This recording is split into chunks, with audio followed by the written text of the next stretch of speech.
I'm Rex Sikes. In SAG, I'm Rex Steven Sikes. I live in the Milwaukee, Wisconsin area and as well as Los Angeles. And I am an author, speaker, filmmaker, and actor. And dad, most of all.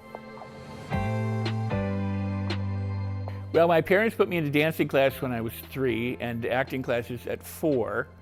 And so I learned ballet and tap and how to be a tree and a dog and and an animal and that kind of thing.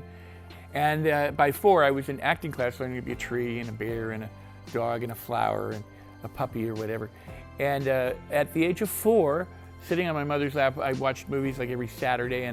And one time I saw Duck Soup with the Marx Brothers and said, that's when I wanted to do that. At that point, somehow inside me, I had the desire to be an actor.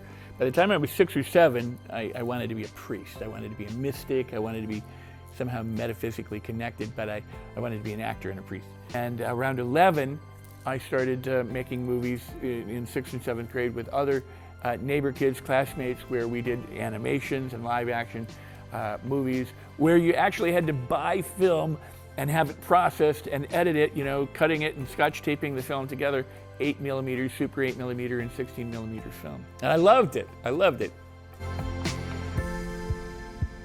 I went from doing a lot of non-union work and working a lot in Hollywood, which at the time non-union was really sketchy. You didn't know if you were going to get paid. You didn't know what it was going to turn out to be.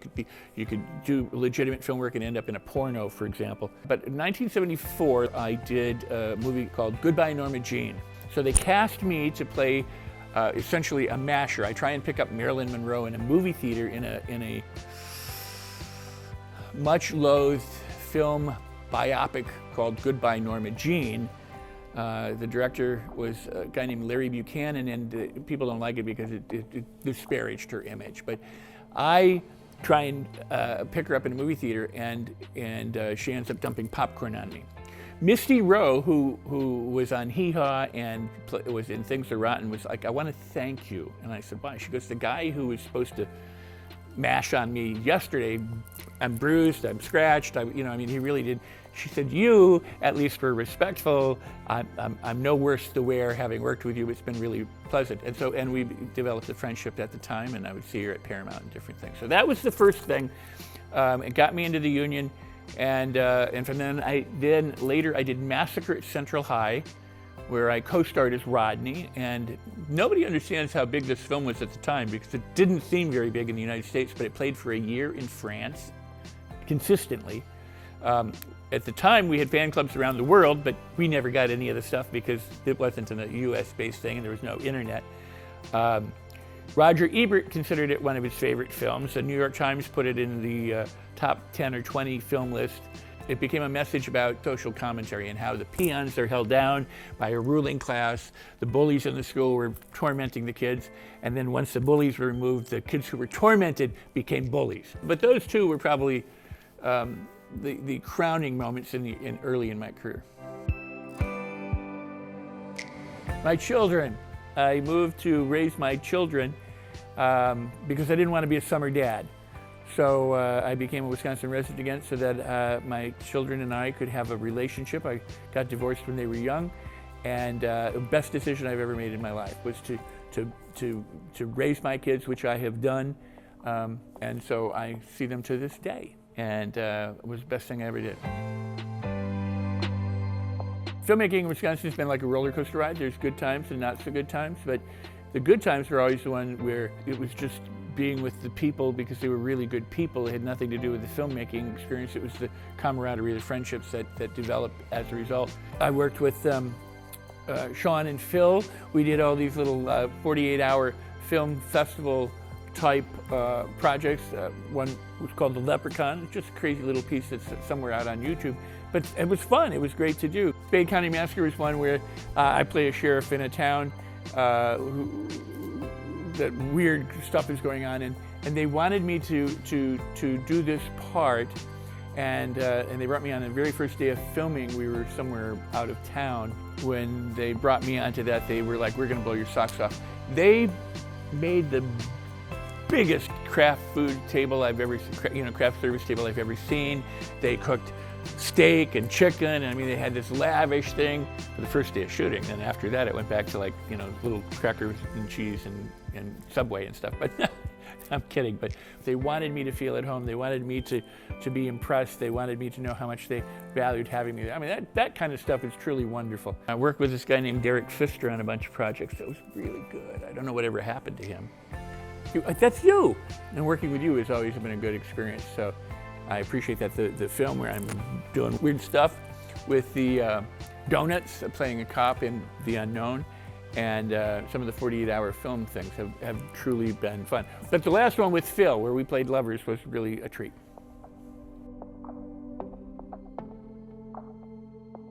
Well, I'm so glad you asked. This is my book. I recently wrote Life on Your Terms, Create the Life That You Want. And it's an incredible book because it's actually got some stuff in it for actors and on improv. But truly what it's about is how to manage your mindset and your feelings to create the life that you want and or the career. So for filmmakers and actors, it's absolutely crucial because what it does is it helps you understand what you need to do. Sometimes you can't change the industry or the circumstance, but you can up-level and upgrade yourself. The internal attitude that makes you a champion so that you pursue your goals and you get what you want to get in life by going after it. This book tells you exactly how to do that. I'm very pleased with this. I teach online programs that include the material from my book, which I started doing live events. We bought in the sense that we rented a 100-acre retreat for about 10 years where people would fly in from all around the world to train with me from 3 days to a couple of months at a time and learn these very same skills. So I do Rex Sikes Movie Beat, which was conversations with filmmakers, which teaches you what to do and what not to do. I have professional filmmakers, both on camera, actors and talent, and those behind the scenes, directors, producers, screenwriters, DPs, and the like, discussing what you need to know as a filmmaker. I've got over 500 hours of those shows. And I do Create Your Best Life with Rex, which is about the kind of topics that we cover in the book. The potential to do good work with great people. I just recently received a screenplay from a producer friend of mine with the idea that perhaps I can come on as a producer and or talent in the project. Recently completed a picture called Shooting Star, directed by Michael Pfeiffer, written by Michael Pfeiffer and Peter Sherayko, who is Texas Jack in Tombstone, the movie Tombstone. And Peter and Michael, both very prolific and wonderful filmmakers. The person I did most of my scenes was with Michael Paré, the film actor, Larry Poole, another marvelous actor. But it's the opportunity to meet people. It doesn't matter whether they're new or whether they're seasoned. Everybody has something to offer and something to give and something that's good. And I think of filmmaking as like you're going on a camping trip and it's like, who do you want to go with you? You know, you're going to be isolated in the woods somewhere. You're going to find the best people and have the most fun. That's what the movie experience can be like. It's not always, obviously. Sometimes there's not that good of an experience, but it's the opportunity for having that experience. It's the opportunity to connect and to develop relationships with people who are on the way up, people who are on the way out, who've done things for a long time. It's just the potential and the enjoyment is infinite, and that keeps me going.